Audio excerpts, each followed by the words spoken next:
Hi, it's Dr. Crone. In this video, we will discuss why incumbents are usually re-elected to Congress. Incumbents are elected members of Congress who've already served at least one term and are running for re-election.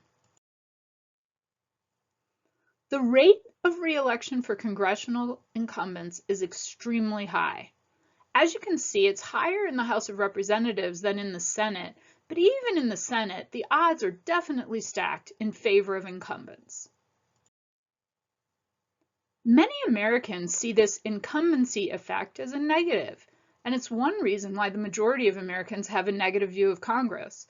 Americans often complain about incumbents who feel entitled to a seat. Some have even suggested having term limits for members of Congress like we do for the presidency. But as we can see from this chart, most Americans feel that their own representative deserves re-election. Why is that? Incumbents have 4 advantages over challengers in winning elections. Pork barrel projects, which are also called earmarks, service to constituents, fundraising advantages, and the advantage of favorable redistricting. We'll look at each one of these advantages in turn. One advantage to being a member of Congress is that you can add items to the annual federal budget as long as your colleagues agree to it. Often members are able to add items to the budget that directly benefit their district, even if the item wasn't in the budget request from the department that will carry it out. That's what's known as a pork barrel project. Another word for it is earmark. As an example, Lima, Ohio benefited from a military contract for tank upgrades that brought millions of dollars to a factory in the town, ensuring reliable work and pay for workers there. The representative from Lima could take credit for this effort, and his constituents were probably really happy about it, and they wanted to re-elect him. Challengers just don't have the ability to do these types of things for people in the district. Another advantage of the job of a member of Congress is to serve their constituents, who are the citizens in the district they represent. Members of Congress have paid staff who can assist citizens in solving bureaucratic problems like missing Social Security checks or problems with passports. Members also give public appearances in their district and in Washington and meet with constituents who want to visit their offices. They are also often assigned to work on a congressional committee that might benefit citizens in their district. For example, a member from a farming district might serve on the Agriculture Committee.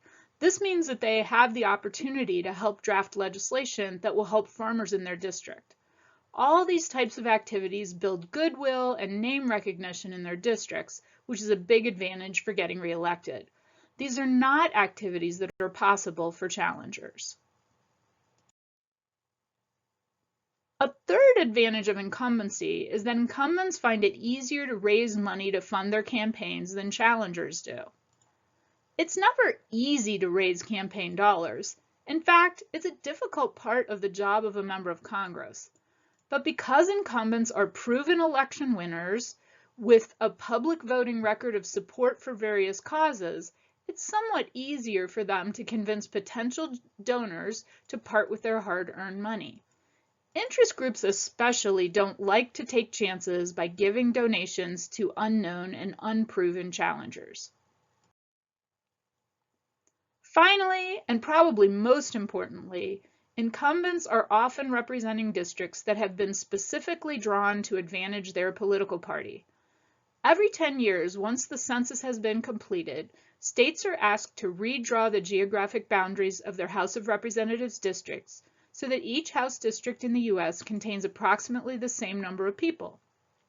In most states, the job of drawing these lines is left to the state legislature. That means the majority party in the state legislature has the ability and incentive to draw the district lines in a way that gives a big advantage to their party. This process of drawing district lines to advantage a political party is called gerrymandering, and your book will tell you much more about it. If you look at the Ohio district map on the right of this slide, you'll see some fairly strange district shapes.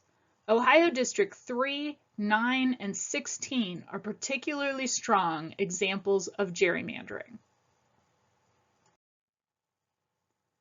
So we've seen that incumbents have major advantages in their ability to get reelected. Does that mean they always win and that a challenger can never succeed? No. Let's look at some circumstances that might cause an incumbent to lose. Try to guess what you think might be a reason. Lots of students can guess the number one reason that incumbents lose. Some kind of a scandal. We've all heard the lurid stories of members of Congress caught having affairs, cheating on their taxes, or other transgressions. That's by far the most common reason for them to lose. Other possibilities are a major national issue that becomes very important to the electorate. For example, a number of challengers won in 2010 because they offered opposition to the Affordable Care Act, which was passed in 2009. Midterm elections that favor the non-presidential party. This is a common pattern in US politics. For example, in 2018, a number of Democratic challengers beat Republican incumbents as a part of a backlash against President Trump. The same thing happened to President Obama in 2010 and 2014. A strong challenge from within their own party in the primary election is rare, but it does happen. Slightly even less common is a strong challenge from the other party in the general election. This does happen more often in the Senate than in the House, but in both places it is fairly rare. So now you've heard a lot of explanation of the incumbency effect. Take a minute to reflect and remember. List the top 3 things you've learned from this mini lecture, and then try to answer the following. What are the 4 reasons incumbents usually win? What are some reasons why they might lose? Do you think the incumbency effect is positive or negative for our democracy? Why? Good luck to you as you learn about incumbency.